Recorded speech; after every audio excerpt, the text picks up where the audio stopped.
Hello everyone, welcome back to my channel চেসিগাল। আজকে আমি চলে এসেছি তোমাদের সামনে নতুন একটি পজিশন নিয়ে। এটি হচ্ছে ব্ল্যাক টু প্লে। তো প্রথমে আমরা দেখে নেব কি কি কনসিডারেবল মুভস থাকবে।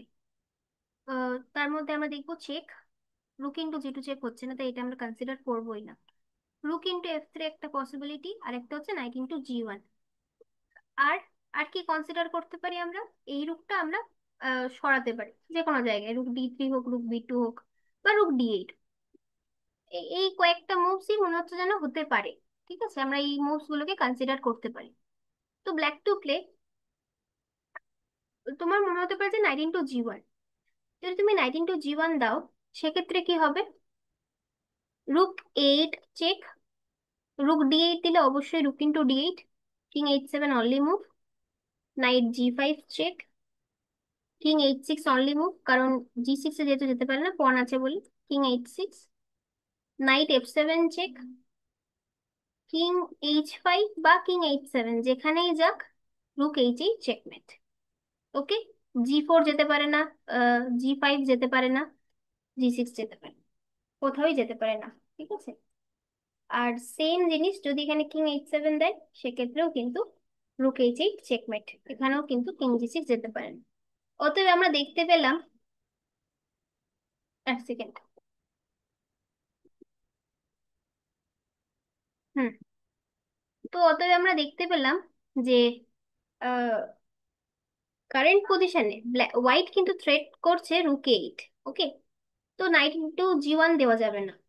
আচ্ছা, নেক্সট ক্যাপচার আমরা দেখি, কারণ চেক যেহেতু এখানে ওয়ার্ক করছে না, তাহলে আমরা ক্যাপচারই দেখবো। Rook into F three. Rook into F থ্রিতে পর ইন্টু রুক। এখন একটা ডিসকভার চেক তো রয়েছে, বাট কোথায়? ঠিক আছে, যদি তুমি নাইট ইন্টু জি ওয়ান দাও, দেন কিং ইন্টু জি ওয়ান। ওকে, এইটাতে দেখা যাচ্ছে হোয়াইটের একটা পণ আপ।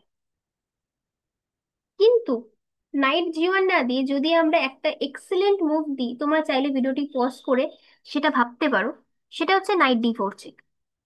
এখন যদি রুক জি টু দেয়, then knight F three check, king H one, rook D one check, rook G one, rook into G one and mate. Okay, আর যদি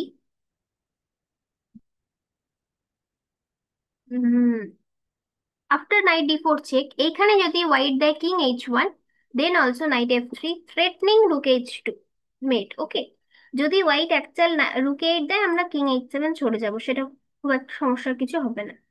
এখানে যদি দেয় rook G G two, then rook D one check, rook G one, rook into G one.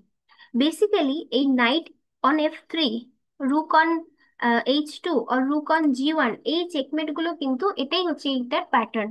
ঠিক আছে, এই পজিশনটা আজকে ডিসকাস করার কারণটাই হলো যে তোমরা যেন এই প্যাটার্নটা বুঝতে পারো। Okay, knight on F three and rook on H two আর rook on G one. Okay, thanks for watching. দেখা হচ্ছে পরের ভিডিওতে। টিল দেন বাই, সবাই সুস্থ থাকো আর মন দিয়ে চেস করতে থাকো। Stay tune to my channel. দেখা হচ্ছে পরের ভিডিওতে। Till then by.